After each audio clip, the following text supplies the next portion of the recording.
She is brave. She is brave. She is bold. She is bold. She is you. You're tuned in to Word of Mom Radio here on the Word of Mom Media Network. Hi, everyone, and welcome back to the Ask Mom Parenting podcast, where we take the mystery and the yelling out of modern parenting and offer real life self-help for parents. I'm Sue, and with me is Randy, and we're here with our no bullshit, no filter, zero guilt parenting reboot. Whether you're deep in the toddler tantrums, navigating tween and teen drama, or somewhere in between, you'll get clarity and actionable tools one episode at a time. The holidays are marketed as a blissful commercial, matching pajamas, sipping hot chocolate by the tree, and kids filled with polite, contained excitement staring at the presents. But meanwhile, in real life, parents are over here refereeing sugar crashes and sibling fights and trying not to crash out while someone is refusing to eat the stuffing that it took me 3 hours to make. What actually happens when kids are home from school is that routines are gone and sugar is flowing, and kids don't realize that it's our job to make the season magical and bright. And yes, many of those expectations we accidentally trained into our kids, and suddenly now the holidays feel less like a celebration and more like forced customer service without a coffee break. Today's episode is Calm Parenting: Strategies for Holiday Tantrums, Complaining, and Teen Resistance. Before we talk about tantrums, meltdowns, whining, and the world's most popular facial expression, which I personally had nailed, the whole the groaning and the eye roll, I did that well, we're starting with you. Because as we've talked about many times on this podcast, we create the culture of our home. Everything begins with us. Our reactions, our kids' behavior, what boundaries we hold. So let's talk about what we can do to help ourselves first. What pressures do we put on ourselves? What expectations are we trying to meet that maybe no one asked for? Like holiday photo no one wants to take, or demanding something be homemade when it turns out the kids are just as happy with the pie from Costco. Which traditions are we keeping out of guilt and not joy? Once we look at what's actually in our control, we'll break down some of the reasons why our kids are acting out during the holidays. And spoiler, it's not entitlement. How do we reduce the chaos and hold on to our boundaries with confidence and still not be a Grinch? By the end of this episode, we're going to have practical ways to reset our own expectations and sidestep child meltdowns and complaining, while also protecting our own sanity and keeping the season more meaningful and less miserable. So let's get into it. Starting with us, as a great parent always does, right? What is actually in our control? And the answer is everything, and also nothing. During my greatest moments of overwhelm, I don't start by fixing the moment. I zoom out. Big picture thinking is what makes every small decision that follows smarter and more informed. To get there, I used my favorite mantra, and that took me 10 years to distill and to experience life and to really fine tune and just boil down to these two sentences. And that mantra is that I am only in charge of me. I am not in charge of you. I cannot stress to you the empowerment that is packed into those two sentences. They freed me from trying to control situations and my kids. Once I'm in charge of me, I'm not in charge of you, clicks. It is the most freeing feeling that you can have as a parent. And at the root of this mantra is intentional detachment and respect. We're going to actually let stuff go. That's right. Like if it doesn't get done, it doesn't get done. Nobody is canceling your birthday, okay? The world isn't ending. It's all good. It's all good. We can loosen the grip and start to have some fun. The only person taking notes on our holiday performance is the imaginary judge that we appointed in our own brain. No child has ever said, my childhood was ruined because my mom served store-bought rolls. Nobody cares. But they will remember the year that mom snapped because the family photo was being directed like a Martin Scorsese movie. And that is guilty as charged, okay? If you look really close to the photos, you can see the kids fighting back tears. Okay, the pictures did come out okay, but we don't have to go over the top, all right? So letting go of what you're controlling also doesn't mean that we're outsourcing like a martyr, all right? No, it's fine. I'll just do it myself later and then quietly resent everybody. No, I'm only in charge of me, I'm not in charge of you means truly letting it go, embracing what you are in charge of and letting go of what other people are in charge of. If it doesn't get done, tomorrow is a new day. And we're calling this the new family tradition, all right? Acting like that was the plan all along. And you know what? Next year, we're going to learn to lower our expectations even more in advance so that we can look brilliant and chill while doing so. In addition to I'm only in charge of me, I'm not in charge of you, here's what else we're doing to ease our stress during the holidays. We're recalibrating our expectations of ourselves and of others. Our kids' behavior magically doesn't seem to bother us as much when we do. So before we talk about our kids' meltdowns and behavior, let's talk about what we are in charge of, and that is us. And we're going to get to the kids' behavior in a second, but right now I'm just setting the stage for the fact that moms and dads, but mostly moms, we are in charge of the holiday traditions. We're in charge of the magic. So we have to start with us. And if we can reframe our thought process and our expectations and what load we're allowing to put on ourselves, magically everything starts to kind of fall into place. So here are some tips for us to use this magic mantra. Decide before you're tired. All right, we all know what kind of traditions we have at the holiday. We are the ones setting the tone. So decide in advance. Don't set boundaries in the moment. Set them before the chaos shows up. You can pretty much predict where and when your kids might melt down. They might be great the first couple of days, and then in a couple of days, this is where I'm going to run into some trouble. So now we're going to plan in advance. A prepared parent is less reactionary, and they're executing a plan that they chose in advance. Also, one other thing that we can do is we can outsource on purpose, not wait until we're desperate. If something drains you every year, don't power through it. Just hire it out. Trade with a friend. Simplify it now in advance so you can kind of look forward to not having to do that thing. Proactive outsourcing is leadership. It's not laziness. All right. I'm not overly skilled in cooking, and I'll shop and I'll clean up, but if you add cooking to my plate, I'm the one having the meltdown. All right. So we're going to plan in advance. Drop the traditions that don't fit your life anymore. If a tradition creates resentment and needs martyrdom to survive, let it die. The kids remember your energy. They don't remember the year you folded the napkins to look like a swan and then yelled at everybody for messing them up, right? Don't rescue other people's responsibilities. If we're only in charge of me, I'm not in charge of you. If we're going to adopt this mantra, if someone drops the ball, that is their unfinished task, not your emergency. Your holiday doesn't need to get louder or busier just because someone else is unprepared. You're in charge of you, not them. And that includes your kids and your husband or partner. Protect your capacity like it's a gift to yourself. Like, give yourself that gift of knowing that your presence is the magic in your family. And that's what your kids remember. Not the menu, not the matching outfits or the 15-dish spread. If you want a calmer home, protect your own bandwidth first. And last, this is probably the most important. If you can keep your sense of humor and learn to laugh and just let things go, you're going to be so much happier for it. If you can laugh at the chaos instead of analyzing it, the holidays get a lot easier to survive and way more fun. When you can find the humor in a situation, you'll stop finding the stress. Now that we've released a little bit of the pressure that we put onto ourselves and shifted our expectations a bit, we suddenly have more room to handle our kids' big feelings. Whether it's toddler tantrums or tween eye rolls or teens acting allergic to the family traditions, let's get into what this chaos actually looks like at every age and how to stay steady through all of it. Yeah, I'm looking forward to hearing what you have to say for that because, as I've mentioned before on the podcast, I am so in the thick of this. I have two kids, they're ages 11 and almost 8, and I feel like I am like thinking about all of these things like every holiday season. But one of the things that you mentioned that really goes along with like the pressures that we put on ourselves and like our capacity, and I've had to like learn this the hard way.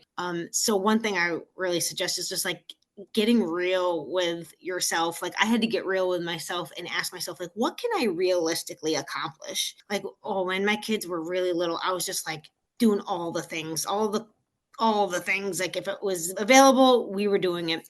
And so I've really had to like take a step back because I remember just being like super stressed out doing like cookie exchanges and all of those things. So that has been really helpful for me.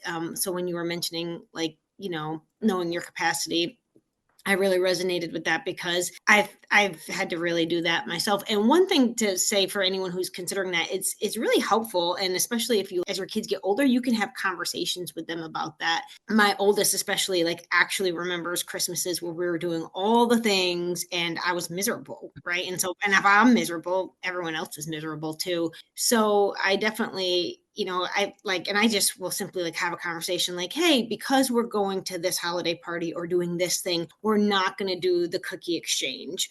Or some of it kind of goes to what you're saying about doing stuff in advance. I've said, hey, I know this cookie exchange is going to be talked about at one of your sporting events. Like, I'm just not going to have the capacity to do that this year. So when they do talk about it, just know like we're going to skip that, but we're doing all of these other things. And kids really, I've in my experience, they're really like, oh, I understand, especially as they get a little bit older, they can really understand that. But you did mention two things that I think I definitely thought about and want to take with me is deciding before you're tired.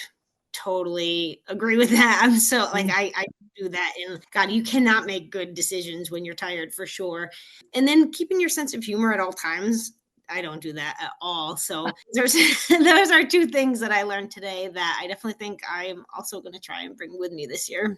It's funny. My go-to is humor, and I'm, very sophomoric in my humor. So raising three boys, and my daughter always rolled her eyes at me until she finally got a little older, and now she's laughing. But with the boys and my husband, I'm just right there with them laughing at all their stupid stuff, and I just think it's hilarious. And I do remember as they got to be teenagers, my husband would say something that would offend most people, and they would look at me like, is she going to be mad? I'm like, I'm uproariously laughing. But humor is super important, and when you're laughing, you're not judging and you're not expecting. And these are all things that are within our control. So I think those are important to remember, especially since, like I said earlier, the holidays are a big, I don't like to use the word burden, but they are a big burden on us. And I don't think anyone realizes until they get older that we are the ones creating that magic. And it becomes a lot. So also what you were saying earlier about asking your kids, yes, get the kids involved. Ask them, hey, what traditions did you really enjoy and which do you want to get rid of? Because this is a lot of work for mom.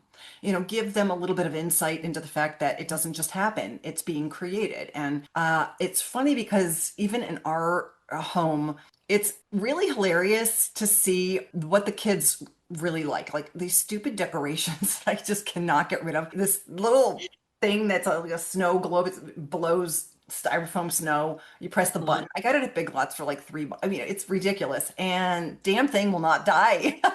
And these kids are in their 20s, and now they're like, "Where is the snow machine?" And they just—it's so silly what is important to them. And if you just ask them and you embrace that, you realize, what am I doing? It's similar to like getting an expensive toy, but the kids play with the box. Like so much more insightful when you find out what makes them feel magical.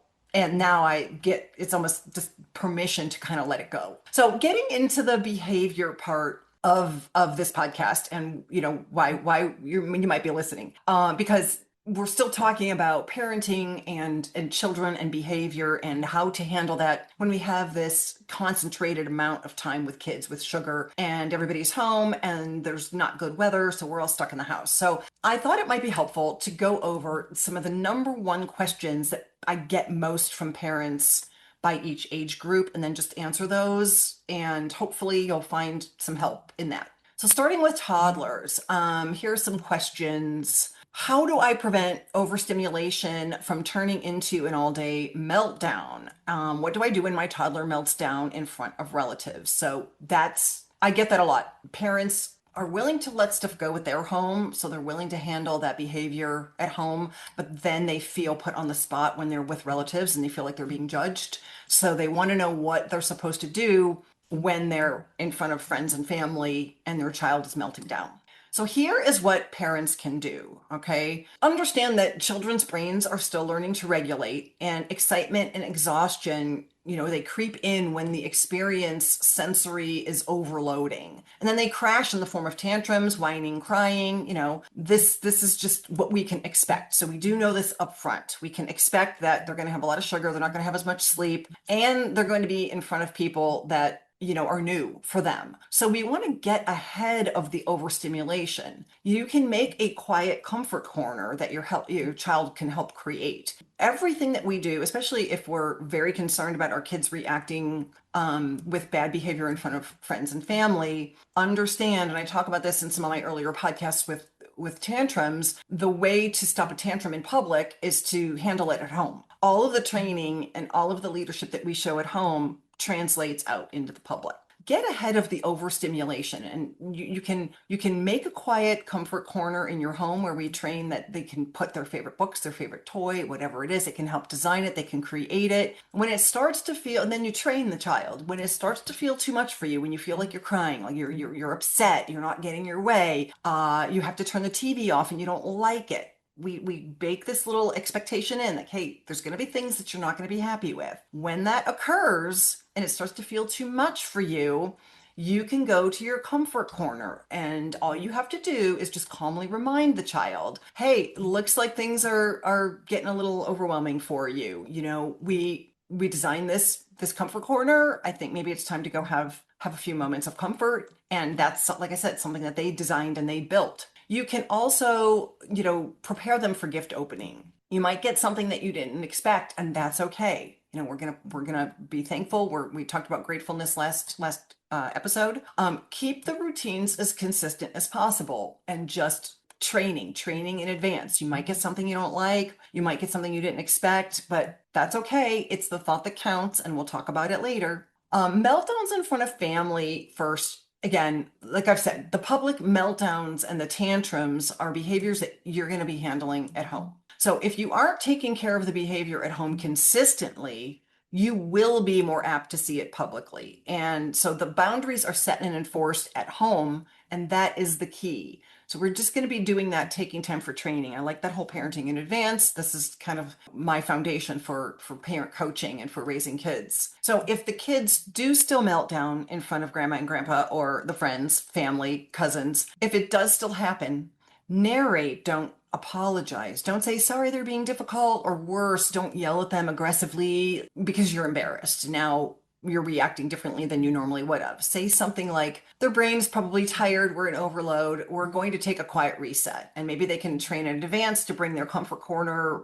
products with them so that they can set up a little corner in someone else's home. You can bring a bag, a comfort bag. We can call it anything that we want, as long as the child kind of feels an emotional tether to this bag or to these comfort toys, that they are now knowing that in advance they have to go, when they're behaving in a certain way that we don't like in public, that they're going to go and take care of it for themselves because we trained it in advance. You're leading them, and by narrating it and then having your child have a pre-planned escape, you're not throwing your kid under the bus. So for tweens, the number one question that I get is, there's a couple. How do I help my tween manage social anxiety at parties and family gatherings? And how do I set screen limits? That's a big one, during holidays without it turning into a battle. Here are some things parents can do. Tweens are stuck between wanting independence and still craving routine and consistency. So when they snap at you or they roll their eyes, it's about gaining just a little bit of their own control. I have a saying, and it's called, know when you're winning. Okay, so saying this to yourself silently is especially effective for tweens and teens. And that's if the tween rolls their eyes as they're walking over to the sink to rinse the dishes that you ask them to do, let the eye roll go. We don't have to parent that moment. There's no there. You're winning. They're doing what you ask them to do. So especially for the older kids, they're gonna give a little grumble. They're gonna do a few little things. But if they're doing what you asked, we don't have to parent that grumble or the eye roll. All right. They're doing what you asked. Focus on the action. There's no need to pick a fight there. If your tween's got some social anxiety, the number one thing parents can do is to simply acknowledge their feelings of awkwardness. Share a story about yourself feeling that way, and don't make a really big deal about it. We all have felt that way, and it's important to explain to your tweens, hey, you know what? Awkwardness was, yeah, that's how we all felt. I didn't know my cousins when we would go see them once a year. It was awkward. It felt uncomfortable, but now they've become my best friends in life. So these bonding moments during the holidays with family or friends really become something in the future. So we want to just sort of educate our kids to that. I know it feels awkward. Let's acknowledge that, but you'll get over it. So for screen time, again, I go back to training in advance. I teach parents something called earned access, which is where we dangle a carrot out in front of what the child wants. So you list out the chores or what you need done. And once those are complete, they've earned access for X number of hours. So it's always putting the cart before the horse, right? So it's outlining what your requirement is, and they have to earn the access to the screen time. We're not allowing it to go where they're on the screen unlimited amount of time and now I have to pull them off. Again, training in advance, parenting in advance. We're going to build that out. But, kids are just we're not allowing our kids to get unfettered access to their screens without some type of action taking place to get that access. So responsibility unlocks privileges, and you can have those conversations anytime before you have to yell. So for teens, the common question that I get from parents is, how do I get my teen to participate in family traditions without feeling like it's forced? And what do I do when they want to skip gatherings or leave early? How do I balance their freedom while still expecting them to show up? I remember those days so well. My brother and I couldn't wait to get the hell out of the house. So I think with teens, striking a balance is very important. Teens crave independence, they crave trust and mutual respect. So forcing anything can push them away and make them not want to be part of the group, even more. Skip the lecture and be the leader. All right. I know you want to stay connected to your friends and your family. How can we balance, using your phone and being present at family dinner? Or how can you help clean up for the family dinner and then be released to go meet your friends? I understand that the friends are important, but so are family traditions. So we're going to split the difference and then just have a mature conversation with them up front about what you would like them to do and then when they're released to go. So we're not going to lock them down and tell them they have to be here the whole night. Beat them in the middle and show that you have an understanding that they do want to be with some of their friends.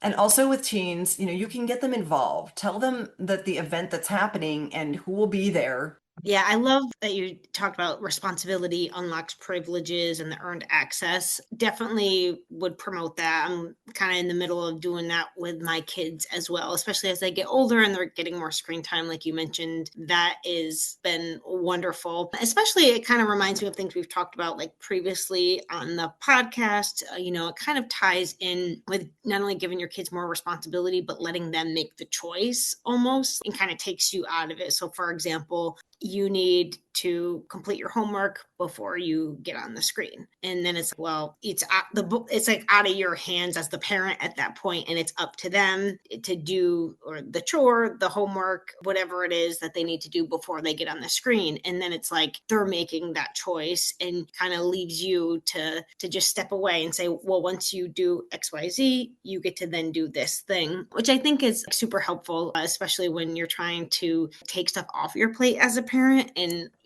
the term that's like floating around out there that a lot of psychologists and sociologists are saying of parents these days is we're, quote, over parenting. And I know you talk a lot about just saying something pretty neutrally, walking away, and then letting them make the choice. So what that responsibility unlocks privileges like really kind of goes hand in hand with that for me. And then it's up to your child to then like make the choice if that's what they want to do. If they want to earn the access, they know what they have to do. But also the meltdowns, eye rolls, and whining are just kids bumping into skills they haven't built yet is definitely a perspective shift that I think is really important and something I know I have to take with me as well, because man, that some of those things are super triggers for me. And the way you mentioned that is not a way I've really thought about that before. And I think when we look at it that way, it can really help parents like get less frustrated. And instead of coming at it with a reaction, you're just coming at the situation, with a little more empathy when you view it like that, instead of that you react and then there's conflict and yelling and everything like that. So I really do like that and think that it's a different definitely a good perspective shift that could help us even resolve conflict when we view it from that lens. Yeah, again, getting through teen years really shaped my parenting because you got to really drill down and really, I just remember the conversations I was able to have with the kids when they were younger. I wasn't able to do when they got a little older. It was like talking in bullet points. They were walking by me, getting their breakfast ready. I'm like, boom, boom, boom, and that's it. That's all I had time for. So I had to really kind of drill down. But in terms of getting them to participate and, it's all going to be built in up front, and it's a counterintuitive way to do it. But if you anticipate the problems that you might have, the behavior, the screen time, already up front what you expect. So if we're able to kind of zoom out and realize what we're in charge of. It's like I said earlier, it's about respect, and it's about showing your kids respect. It's about showing your partner respect, your family respect. I'm not attaching meaning to this because I don't have to. I'm only in charge of me, and I'm not in charge of what you do, what you think, and how you feel. So I'm not attaching meaning to this, and I'm only going to do what I'm able to do. And I think that is the most important takeaway in terms of how to handle holiday chaos. Again, that's the counterintuitive part, is I'm looking at myself first, and then from there, I'm handling my kids' behavior. So instead of just talking about tantrums and whining, we're addressing that, but we're addressing that through the lens of what am I in charge of, and how do I sort of restructure my home so that they get the earned access and that they have to participate. And all of that is baked in sort of upfront. So the holidays can go a lot smoother if we stop over managing in the moment and start leading in advance. Meltdowns, whining, eye rolls, it's just kids, bumping into the skills, like you said, that they're trying to figure out, but we're the leaders and we're creating the culture and we've got the boundaries. There's certain things that we'll look the other way on, like an eye roll, if you're on your way to doing the chore that I asked you to do. I don't care about the eye roll. I know that I'm winning. I'm already winning. I have to tell myself, I have to be in that moment. So if we can zoom out, stay in charge of ourselves, and let others be in charge of themselves, and treat the holidays like a training instead of theater, our kids will leave home with more than gifts. They'll leave with growth. Thank you so much for listening. If you would like more information and more help on tantrums and behavior, I have a tantrum and behavior rescue kit on my website. It doesn't have to be just at the holidays. I have a great resource for tantrums, meltdowns, and whining available on my website. It's called the Tantrum and Behavior Rescue Kit, and it gives you the exact tools to handle tantrums, meltdowns, attitude, and all the tricky behaviors that increase, especially during the holidays. It's only $17, and you'll get instant access to my top 3 most requested resources, all in one downloadable kit. The kit includes a way for you to learn my proven strategies to handle tantrums and whining like a pro, then the motivations behind the behavior so you can address it ahead of time, and my 3 best stress-free discipline techniques. Go to askmomparenting.com and click Get Help, then select the free and low-cost resources, and it will be found there. Thank you so much for listening. This concludes our season 1. We will see you next year. I think it'll be on January 14th, Wednesday the 14th, for season 2. And until then, happy parenting. She is sure. She is sure. She is strong. She is strong. She is true. She is true.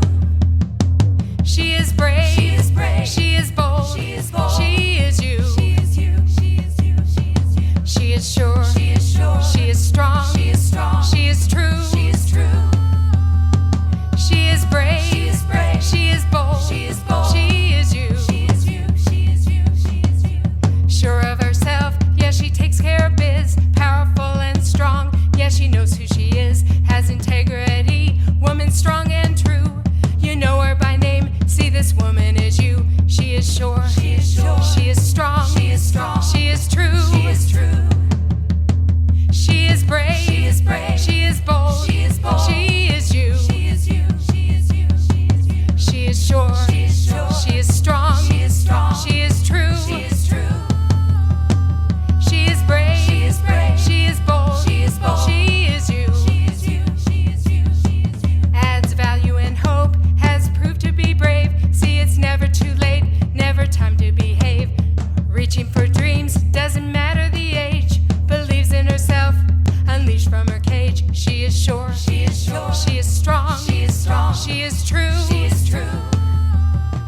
She is brave. She is brave. She is bold. She is bold. She is you. She is you. She is you. She is you. She is is sure. She is sure. She is strong. She is strong. She is true. She is true.